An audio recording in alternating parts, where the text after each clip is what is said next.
as crianças que ficam, abram aí as suas Bíblias no Evangelho de Mateus, capítulo de número 7. Capítulo de número 7, o texto para nossa meditação vai dos versos de número 15 até ao verso de número 20. Evangelho segundo escreveu Mateus, capítulo 7, versículos de 15 ao 20. Eu farei a leitura, os irmãos podem acompanhar em silêncio, e aqueles que puderem, mantenham a sua Bíblia aberta para que nós possamos meditar naquilo que diz a palavra de Deus. O texto sagrado, a palavra de Deus nos diz assim: Acautelai-vos dos falsos profetas, que se vos apresentam disfarçados em ovelhas, mas por dentro são lobos roubadores. Pelos seus frutos os conhecereis. Colhem-se, porventura, uvas dos espinheiros ou figos dos abrolhos? Assim, toda árvore boa produz bons frutos, porém a árvore má produz frutos maus. Não pode a árvore boa produzir frutos maus, nem a árvore má produzir frutos bons. Toda árvore que não produz bom fruto é cortada e lançada ao fogo. Assim, pois, pelos seus frutos os conhecereis. Feche seus olhos, nós vamos falar com Deus, com o nosso Senhor, mais uma vez, pedindo a Ele a bênção da iluminação do Espírito Santo. Ó Deus, nós queremos agradecer o Senhor por tudo que nós já vivemos até aqui, por tudo que nós já experimentamos até esse momento. Cada cântico entoado, o hino que nós cantamos, o momento de dedicação em que nós ofertamos a nossa vida e parte daquilo que o Senhor mesmo nos concede ao Senhor. Senhor, as orações que foram feitas, nós adoramos o Senhor por quem o Senhor é, nós nos derramamos na sua presença reconhecendo quem nós somos.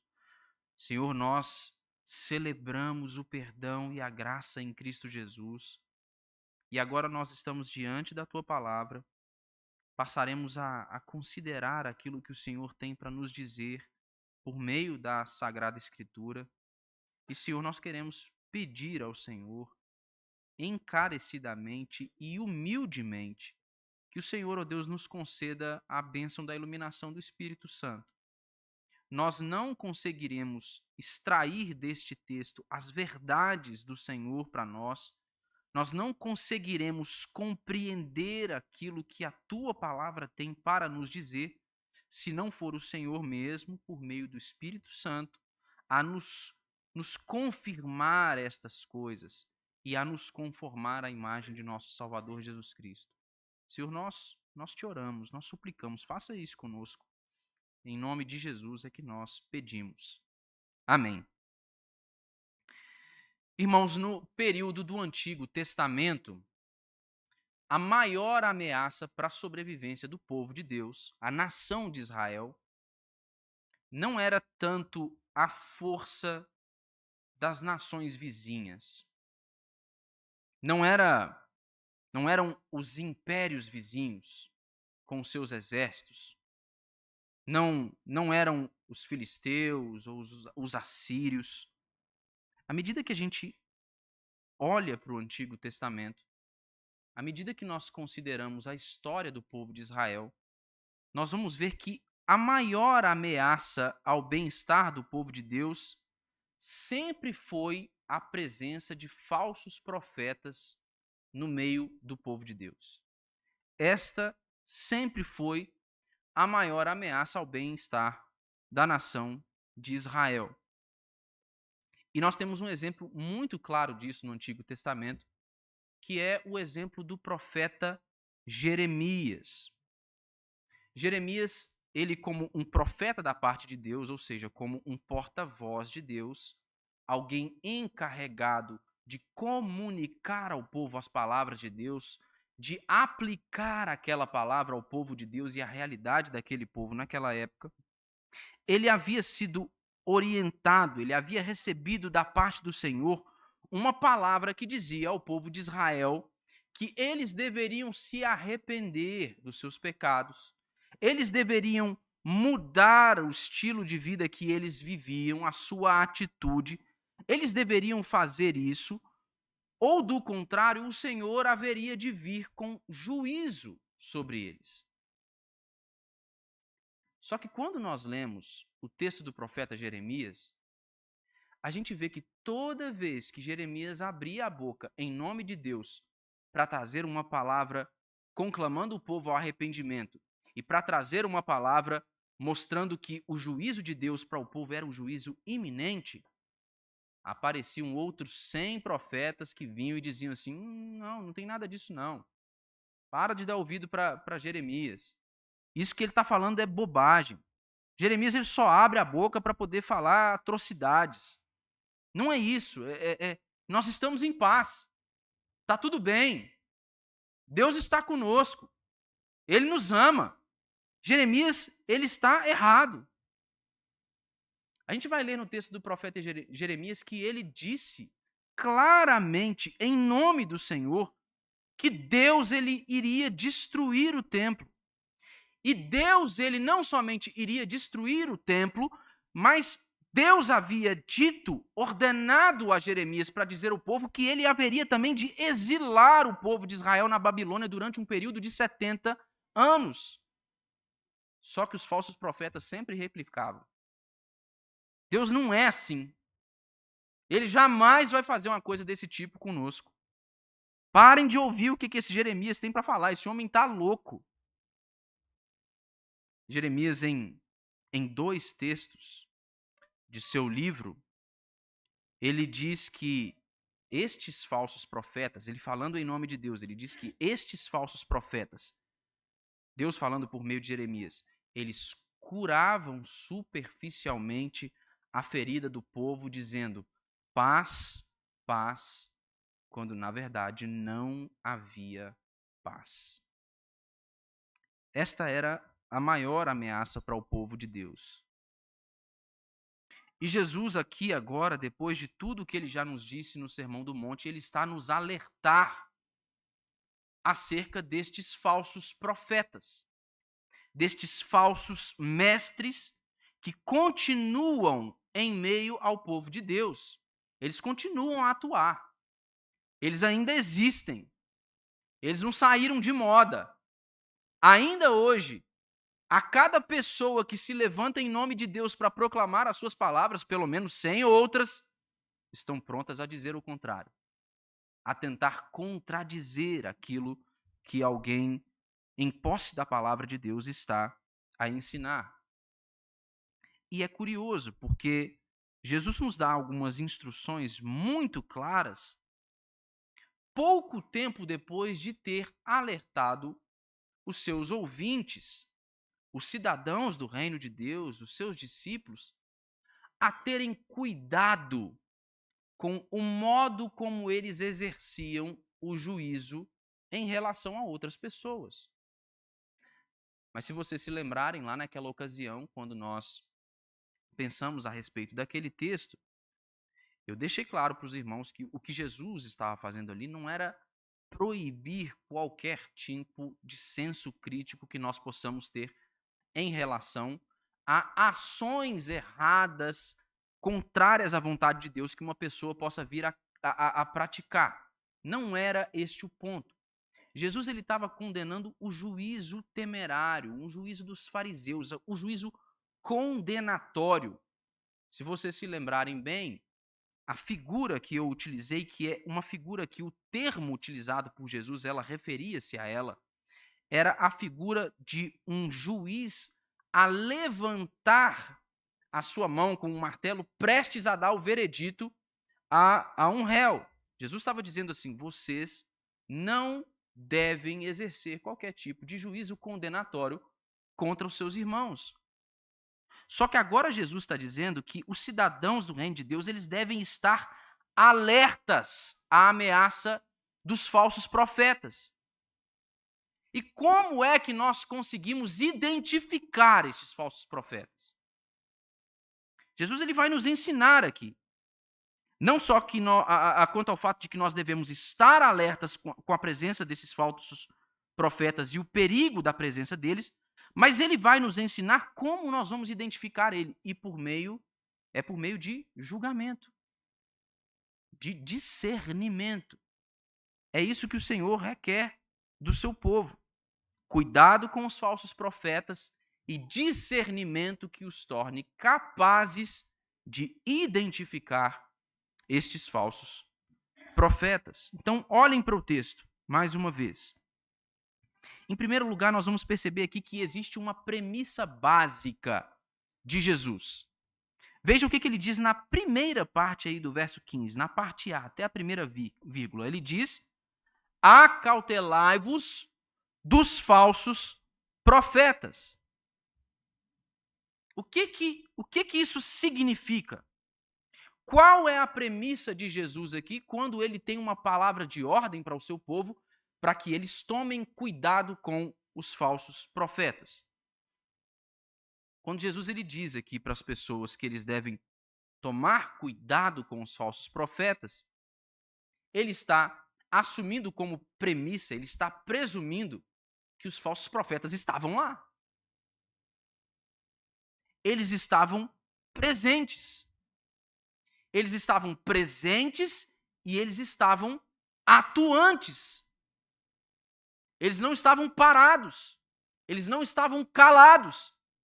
Eles estavam cumprindo o seu terrível papel de distorcer as palavras de Deus para enganar o povo de Deus. Então Jesus diz: cuidado com os falsos profetas. O John Stott ele faz um comentário engraçado quando ele está pensando sobre esse texto. Ele diz que não faz sentido nenhum você colocar no portão da sua casa uma placa escrito assim, cão bravo. Vocês já viram casas que tem, né, aquela placa? Não faz sentido nenhum você colocar uma placa escrito cão bravo no portão da sua casa, se o que você tem dentro da sua casa é um casal de gatos e um periquito. Não faz o menor sentido. O que isso quer dizer? O que John Stott queria dizer com isso? Jesus não está sendo um alarmista, irmãos. Jesus não está alertando o povo de uma conspiração qualquer. Ele está alertando o povo para uma situação real. Os falsos profetas estão presentes e estão atuando. E a presença desses falsos profetas, quando Jesus aponta ela aqui, logo no início do seu texto, requerendo cuidado dos seus ouvintes, ela aponta, irmãos, ela deixa claro para nós um padrão objetivo de verdade, do qual a falsidade desses falsos profetas ela deve ser distinguida. O que isso significa? Jesus, irmãos, ele não está assumindo diante dos seus ouvintes a postura de um sincretista. Não é como se Jesus estivesse dizendo assim: eu sustento opiniões contrárias a que sustentam estes homens, eles sustentam opiniões contraditórias, mas no final das contas elas são percepções complementares de uma mesma verdade. Jesus não é um sincretista. Ele está deixando claro que existe verdade e existe falsidade. Existe um padrão objetivo de verdade, o qual nós devemos observar, e existe uma falsa distorção, uma distorção da palavra de Deus, que deve nos deixar alertas. Nós devemos ficar atentos. Afinal de contas, o que é um falso profeta? A gente só consegue responder o que é um falso profeta quando a gente pensa naquilo que é um profeta. O profeta, ele era um porta-voz de Deus, como eu disse. Ele comunicava as palavras do Senhor. Ele olhava para o futuro do povo de Deus. Por meio da palavra de Deus, ele aplicava esta palavra à realidade do povo de Deus. Quando nós entendemos que esta é a função de um profeta, O que é então um falso profeta? Alguém que falsifica a palavra de Deus. Alguém que distorce a palavra de Deus. Ou mesmo alguém que fala em nome de Deus algo que Deus nunca disse. Jesus está dizendo: tomem cuidado com falsos profetas. Eles estão aí. Eles estão presentes. Eles estão atuando no meio de vocês. Vocês precisam ser cuidadosos. Eles estão a espalhar mentiras em nome de Deus. Fiquem atentos. Esta é a premissa verdadeira que Jesus sustenta logo na primeira parte deste versículo. Mas então o texto continua. E Jesus ele aponta algo interessante aqui ao falar sobre os falsos profetas. Nós distinguimos aqui bem rapidamente o que é um profeta, o que era um profeta e o que é um falso profeta. A pergunta que fica então é: você conseguiria reconhecer de imediato um falso profeta? A partir dessa distinção? Algumas pessoas estão sempre prontas a dizer que sim, né? A acenar positivamente. Claro, eu conheceria. Porque normalmente, irmãos, nós temos em mente a figura de falsos profetas que estão deliberadamente, escancaradamente, a proferir uma série de atrocidades e heresias escandalosas a respeito de Deus. Só que olha o que Jesus está dizendo aqui. Ele não tem em mente esse tipo de herege. Olha só o que ele diz. Leia a segunda parte. Olha aí a segunda parte do verso 15. Ele diz no início: acautelai-vos dos falsos profetas, que se vos apresentam disfarçados em ovelhas, mas por dentro são lobos roubadores. Jesus ele usa a metáfora das ovelhas e dos lobos aqui, irmãos, para poder mostrar que a presença e a atuação dos falsos mestres, ela é uma presença e uma atuação sorrateira. Os perigos mais terríveis, irmãos, eles não estão naquelas coisas grandes, claras que estão diante da nossa vida.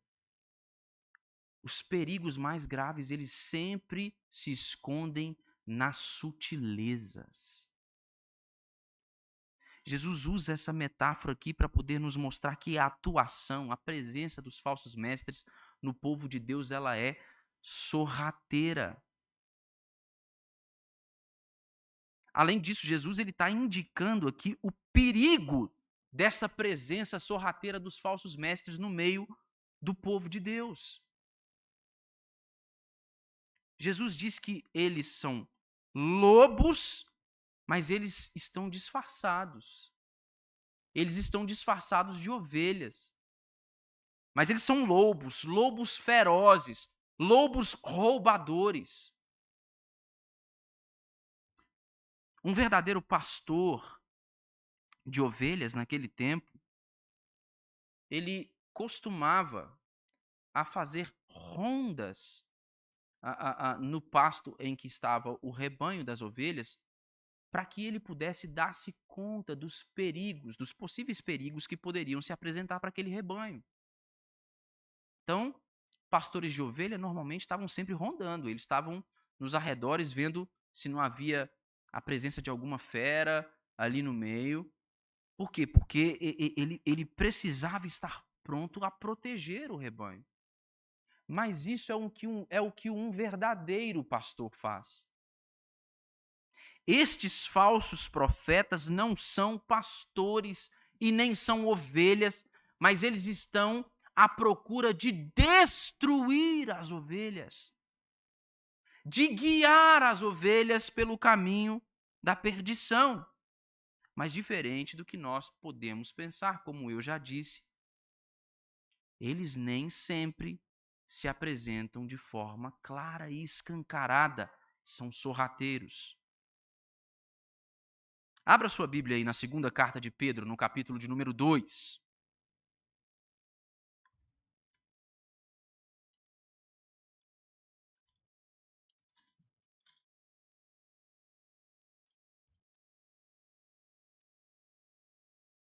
Segunda carta do apóstolo Pedro, capítulo de número 2. Olha só o que o apóstolo Pedro está dizendo no primeiro versículo. Ele diz: assim como no meio do povo, referindo-se ao povo de Israel, o povo do antigo Israel, surgiram falsos profetas. Olha o que ele diz: assim também haverá entre vós falsos mestres, os quais introduzirão dissimuladamente heresias destruidoras. Eles introduzirão de que maneira? Dissimuladamente, não de forma escancarada, não de forma clara. Não é isso que eles fazem. Não é desta maneira que eles agem. A atuação e a presença dos falsos mestres, ela é sempre sorrateira. Por vezes difícil, irmãos, de ser percebida. O Dr. Martin Lloyd Jones, ele comentando sobre esse texto, ele faz menção ao fato de que o papel dos falsos profetas é o papel de impedir a entrada dos homens pela porta estreita, para que eles então trilhem o caminho apertado. Foi este o tema, o texto no qual nós pregamos na última oportunidade em que nós olhamos para o Sermão da Montanha. E o Martin Lloyd Jones, ele vai dizer que normalmente esses falsos profetas, eles trabalham para impedir as pessoas de entrarem por esta porta estreita e de trilharem esse caminho apertado de uma forma muito gentil, muito sutil. Ele vai dizer que normalmente os falsos profetas, eles não estão a proferir heresias facilmente percebidas pelo povo de Deus. Pelo contrário, eles podem atestar verdades a respeito da palavra de Deus. Eles podem sustentar um discurso e uma palavra que é pautada em um padrão de uma ortodoxia histórica. Eles vão falar a respeito de Jesus, de Deus. Eles vão falar a respeito da salvação. Mas eles vão fazer sempre isso negando elementos fundamentais do Evangelho de Jesus Cristo. Eles vão sempre fazer isso de uma maneira a demonstrar o quão hábeis eles são em confundir a questão da salvação para as pessoas. Quando as pessoas menos esperam, quando elas se assustam, elas já foram pegas pelo discurso de um falso profeta que os fez acreditar que, na verdade, a porta estreita era um pouco mais larga do que Jesus estava falando. Quando eles se assustam, eles se pegam em uma circunstância em que eles foram seduzidos por uma palavra aparentemente vinda de Deus, mas distorcida, obviamente, que nos incita a encontrar o sentido da nossa vida simplesmente amando e fazendo boas ações pelos outros. Quando a gente menos assusta, irmãos, já não existem mais dois caminhos e duas portas, como Jesus disse para nós. Porque segundo a palavra e o ensino dos falsos profetas, todos os caminhos levam para Deus. Todas as portas dão no mesmo lugar. Fique tranquilo. Nós estamos em paz. Será que nós conseguimos reconhecer um falso profeta de imediato, irmãos? Nós devemos estar atentos. Nós devemos orar a Deus por discernimento, irmãos. Nós devemos usar as nossas faculdades críticas e nunca, jamais, irmãos, nós devemos relaxar em nossa vigilância. Nós devemos olhar além da aparência do falso profeta. Nós devemos enxergar além do disfarce de um falso profeta. nós devemos conhecer o teor das suas palavras, a sua conduta, a sua influência. E é isso que a gente vai ver logo em seguida. Como esses falsos profetas podem ser identificados, então? Se eles atuam sorrateiramente, se eles agem naquelas questões que são sutis, se eles estão a proclamar algumas verdades de Deus, mas na verdade como meias verdades ou sofismas, como então nós conseguimos identificar esse tipo de gente? Jesus nos ensina. Veja o que ele diz nos versos de número 16 a 20. Ele diz: pelos seus frutos os conhecereis. Colhem-se, porventura, uvas dos espinheiros ou figos dos abrolhos? Assim, toda árvore boa produz bons frutos, porém, a árvore má produz frutos maus. Não pode a árvore boa produzir frutos maus, nem a árvore má produzir frutos bons. Toda árvore que não produz bom fruto é cortada e lançada ao fogo. Assim, Jesus repete aquilo que ele disse no verso 16. Assim, pois, pelos seus frutos os conhecereis. John Stott ele propõe 3 testes para que nós possamos identificar os falsos profetas. O primeiro, ele vai dizer que é um teste de caráter, de conduta. O primeiro fruto que nós devemos identificar é o fruto do caráter e da conduta desses falsos mestres. O que um bom professor, um mestre fiel, um pastor fiel que está em Cristo Jesus exibe ou deve exibir como caráter? Ele deve exibir amor, paciência, mansidão, bondade, gentileza. Nos lembremos de todas as características de caráter que são mencionadas por Jesus nas bem-aventuranças. Aquele fiel que está em Cristo, que foi unido a Ele pela fé, que recebeu esta graça de Deus, que reconheceu a sua condição miserável e a sua total necessidade do Senhor e do Salvador, ele vai apresentar como frutos essas características de um caráter transformado, de um caráter renovado, de um caráter condizente com o caráter de Jesus. Mas e um falso profeta? Será que falsos profetas são capazes de exibir um caráter e uma conduta que são bons, ao ponto de nós o confundirmos com um caráter e uma conduta cristã? Será? A resposta é não, irmãos. Jesus diz: pode a árvore má dar bom fruto? Pode? Não. Então, qual é o caráter e a conduta de um falso profeta? É inimizade, é a impureza, é ciúme, é a autoindulgência, arrogância. Ele trabalha sempre tentando dominar o povo de Deus e não ser o exemplo para o povo. Não dar o bom testemunho para o povo.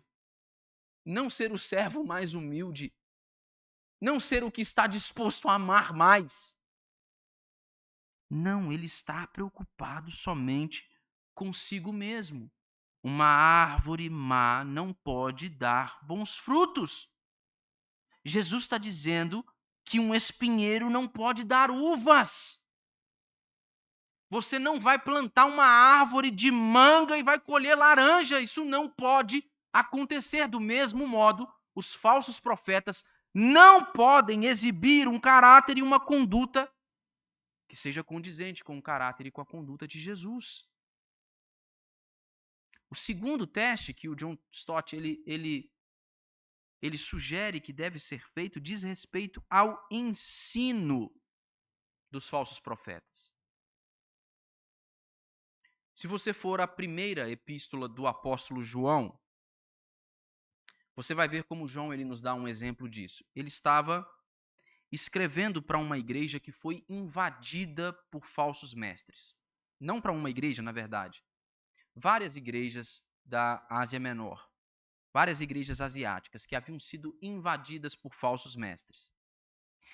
E João ele escreve para poder advertir aqueles crentes, para que eles tomassem cuidado, para que eles não fossem enganados por esses falsos mestres, mas para que eles provassem os espíritos. É isso que João vai dizer lá no capítulo de número 4.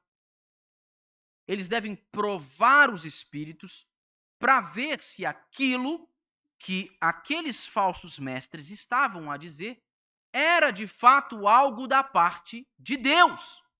Ou seja, eles deveriam mostrar discernimento. Eles deveriam ser cuidadosos avaliando a conduta, o caráter, mas especialmente o ensino daqueles mestres. João ele está alertando os seus ouvintes lá em sua primeira epístola quanto ao caráter e a conduta dos falsos mestres, mas ele adiciona um teste doutrinário. Você deve ter cuidado com o que eles estão ensinando. Em geral, como que essas pessoas podiam identificar quando a mensagem de um falso profeta estava vigorando? Quando o que estava diante deles, os ensinando, era um falso profeta? João ele vai dizer, quando eles não eram capazes de confessar que Jesus havia vindo em carne, ou seja, eles não reconheciam a pessoa divino-humana de Jesus, eles não reconheciam o sacrifício e a suficiência do sacrifício vicário de Jesus, eles negavam aquelas questões doutrinárias que são elementares para a nossa fé, irmãos. Nós devemos estar prontos a fazer o teste do ensino dos falsos profetas. Nós devemos tomar cuidado com o ensino dos falsos profetas. É isso o que o apóstolo João nos ensina em sua epístola. E mais do que isso, existe um terceiro teste. John Stott diz que nós precisamos fazer o teste da influência dos falsos profetas. Nem sempre é fácil, irmãos. Nem sempre é fácil. Pensem na metáfora da árvore que Jesus está utilizando aqui. Você não planta uma árvore hoje e logo amanhã colhe os seus frutos. Isso leva tempo. Leva tempo. Assim é com a atuação dos falsos profetas também, quando nós estamos submetendo a teste à influência deles. Pensem, por exemplo, na influência do liberalismo teológico no século XIX. Hoje, muitos de nós somos capazes de saber o que aconteceu naquele tempo. Hoje, muitos de nós somos capazes de discernir o fato de que o povo de Deus, a igreja de Deus naquele tempo, estava a enfrentar lobos devoradores que estavam no meio do rebanho. Só que é possível, irmãos, que naquela época pouca gente enxergasse isso. Pouca gente fosse capaz de perceber isso. Isso é evidente para nós agora. Quando a gente vai olhar para as grandes catedrais da Europa, a gente sabe que aquilo virou um monte de mausoléu. Tem igreja que virou boate, hotel, tudo que você imaginou, fecharam as portas. Não houve fruto algum. A igreja acabou naquele continente inteiro por influência dessa teologia perniciosa. Ela não produziu nenhum tipo de valor, nenhum tipo de bom fruto. Mas a gente só percebe isso agora, quando a gente vê os resultados do que eles ensinavam e faziam e os resultados da influência deles. Quando a gente percebe o falso ensino daquela teologia, da teologia liberal. Irmãos, nós não podemos ser ingênuos. nós não estamos sempre em condições de fazer uma avaliação criteriosa e capaz de discernir quem são os falsos profetas, irmãos. Jesus está nos alertando para um perigo grave. Um perigo grave. Mas a gente, às vezes, sempre acha que vai conseguir perceber isso de primeira. Até que você se assusta e você já foi engolido por aquele falso ensino. Pensem na carta de Jesus, no Apocalipse, à igreja de Tiatira. Aquela igreja que era uma igreja que apresentava boas obras, que recebe um elogio de Jesus, ela tinha no seu meio também um pecado grave que era o de tolerar, o texto vai dizer, no seu meio, uma falsa profetisa a quem eles permitiam que ensinasse no meio da igreja, não somente ensinasse no meio da igreja, mas influenciasse os membros da igreja ali a que praticassem a prostituição e comessem alimentos sacrificados a ídolos. Vocês acham mesmo que a influência dessa falsa profetisa era tão escancarada assim mesmo? Ao ponto de uma igreja jovem que apresentava boas obras, obras condizentes com fidelidade, tá, irmãos? E com amor sincero a Deus e aos outros. Você acha mesmo que essa falsa profetisa ela estava atuando de forma escancarada? Vamos ali, gente, vamos para uma orgia, todo mundo. Ah, larga esse negócio de culto, que bobagem. Vamos lá, vamos participar de uma orgia. Ou não, vamos lá, tá tendo uma feirinha, tá com um monte de alimento sacrificado lá aos falsos deuses das associações comerciais aqui de Tiatira. Vocês vão ficar aí nessa bobagem, tem um monte de vocês aí que eu sei que tá passando dificuldade, o dinheiro do salário de vocês não tá dando nem conta de comprar comida para dentro de casa. Vamos lá, a comida lá é de graça. Não, irmãos. Nós não podemos ser ingênuos. Nós não podemos ser ingênuos. Todos nós estamos passíveis de sermos enganados. Nós carecemos da graça e da misericórdia de Jesus. Nós precisamos ouvir o ensino de Jesus, ouvir a advertência de Jesus, nos agarrarmos a Jesus e assumirmos uma posição de vigilância, buscarmos por discernimento, provarmos os espíritos para ver se eles são de Deus, de fato. Isso é o que Jesus está nos ensinando aqui a respeito dos falsos profetas e de como nós podemos identificá-los. Entretanto, irmãos, embora essa advertência de Jesus ela deve gerar em nós esse senso de vigilância, esse cuidado, o que Jesus não quer fazer aqui, irmãos, é instaurar uma caça às bruxas, sabe? Jesus não está dizendo para mim e para você aqui que agora nós vamos nos tornar os caçadores de heresias. Não é? Agora, esse vai ser o nosso passatempo. Nós vamos ficar investigando vídeos no YouTube ao longo da semana para ver qual que é a heresia da vez. Nós vamos visitar o canal do YouTube e ouvir sermões de pastores conhecidos aí para saber qual que é a heresia da vez. Não, não é isso, pelo contrário. O que nós temos aqui, irmãos, é um lembrete solene de que existem falsos mestres no meio da igreja e nós devemos estar atentos.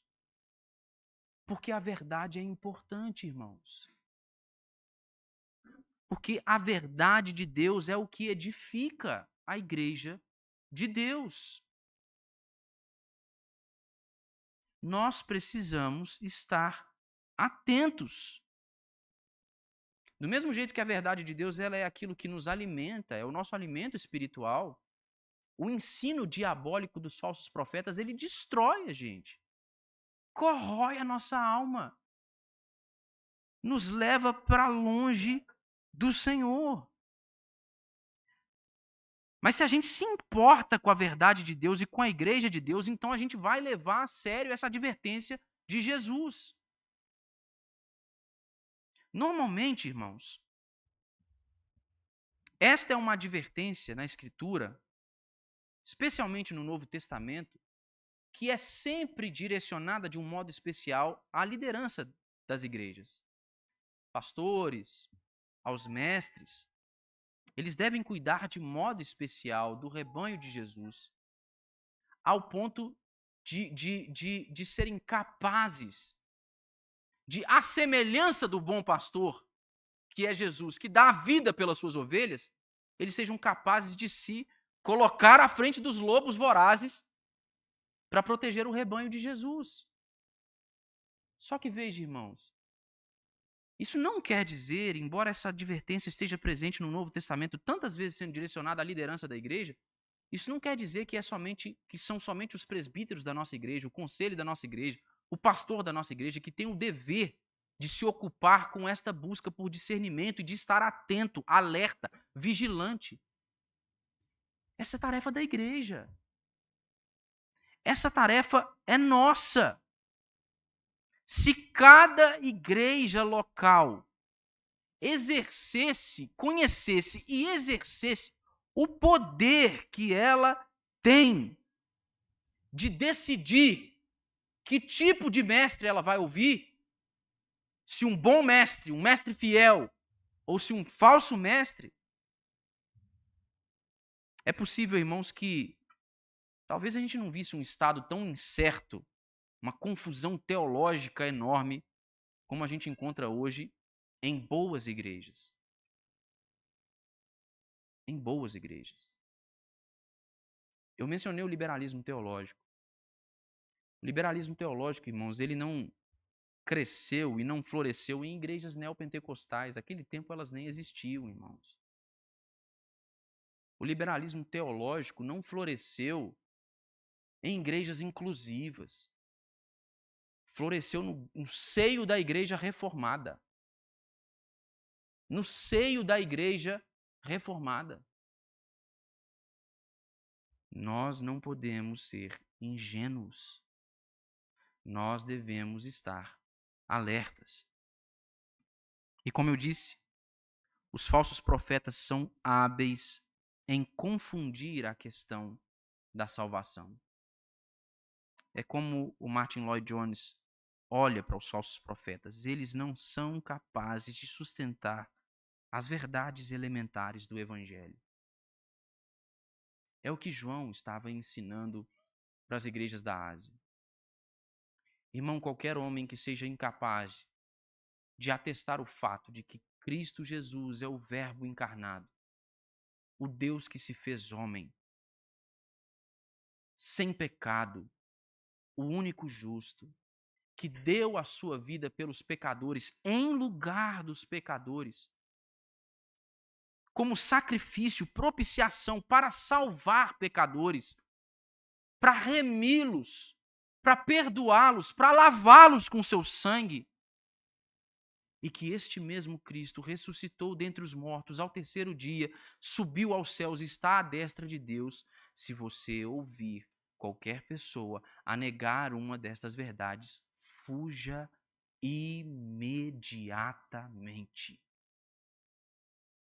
Fuja imediatamente. Irmãos, nos nossos dias hoje, existe gente com boa fala, com muito conhecimento, com uma série de títulos acadêmicos, de forma muito velada, a falar e ensinar coisas parecidas com aquelas que a gente está acostumado a ouvir.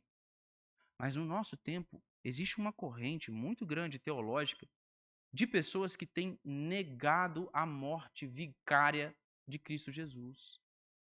Não, Jesus não morreu por você e pelos seus pecados. Ele morreu porque isso condizia com uma realidade de martírio do antigo judaísmo. Fujam, irmãos. Fujam. saiam de perto, corram, orem por discernimento, estejam alertas. Esta é a palavra de Jesus para nós e é uma palavra de cuidado, é uma palavra de graça. Ele mesmo se encarregará de nos municiar e de nos capacitar a permanecermos firmes no caminho apertado, uma vez que nós entramos pela porta estreita.